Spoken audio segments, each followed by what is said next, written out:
Meet Kate. Like you, she's also a student.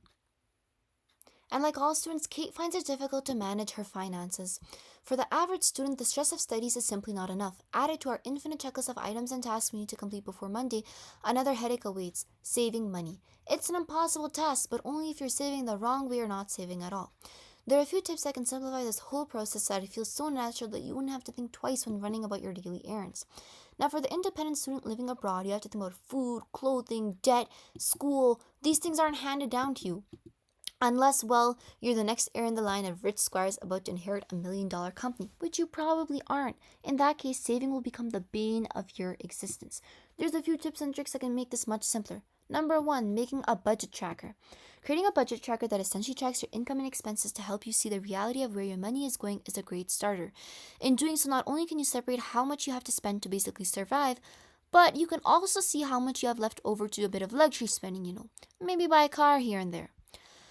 Another tip for students: I know we are all serious about our studies, but we also don't want to be generic trash bags. We here thrift shops are going to be your best friends. Items like furniture, clothing, etc. can be found in secondhand stores. Secondhand items typically cost way lower than the new retail value. So for those of us who want designer items but can only afford a fraction of the cost, this is our best bet.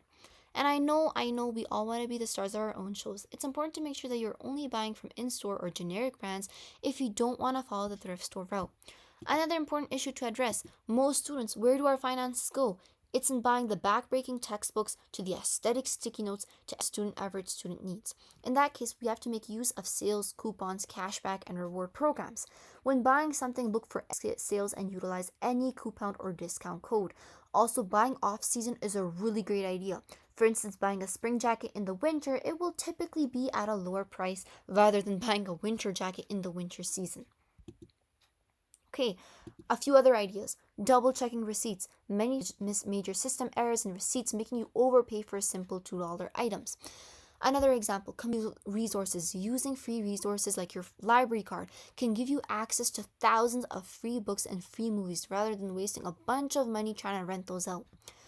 Another example: bulk buying. Many things are cheaper per unit when bought in larger quantities. Okay, now another tip for students: please, please, please don't shop hungry. I mean, it's already hard saving, let alone window shopping in the store right next to the food. Before you know it, your biggest expenditure of the day is going to be the $50 barbecue family size platter with a side of hummus, garlic potatoes. Sorry, we're getting off track here.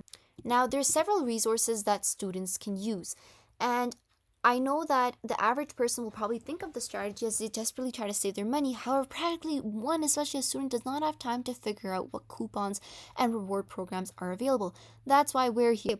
So, major tech companies like Apple, Microsoft, etc. have major big discounts on tech. Major clothing brands like Nike and Adidas will offer deals for students by using online or sometimes in-person verification. Okay, there's also another bit of a more niche topic here is Bulk Barn, offer a senior and student discount once a week. So in the area that I live, Bulk Barn offers a 15% off. Another resource that many people use is Unidays. This is another platform that helps Canadian students access exclusive discounts from various deals. Furthermore, we have the local and online student discount cards like International Student Identity Card or the Student Price Card that can also provide access to more. Also, looking at back to school sales is pretty much the easiest thing you can do. For instance, looking at Staples, Best Buy, etc., you can save a ton of money. Now, I want to conclude here. The purpose of tips in any area of advice is to work with our lifestyle and to make it easier, not harder. So instead of overwhelming yourself and cutting back on every single luxury, you can start small by installing the extensions mentioned here. So, for instance, you can use the Honey extension, Coupon Birds, the Apple Education promotion. All of these are really great ideas to get yourself started. Please don't overwhelm yourself. You can just use the basic principle that by managing your finances, saving during the good times, that's really good because then you can spend on a rainy day. Don't lose heart. Instead of imagining a long future where you must save and not spend extra time on stuff you don't, basically, you can give yourself some hope. In a few years, you would have definitely saved enough to spend a bit on some of the luxuries that you would have been holding back on. So using a budget tracker, using Coupon Bird would be a really good starting point for you.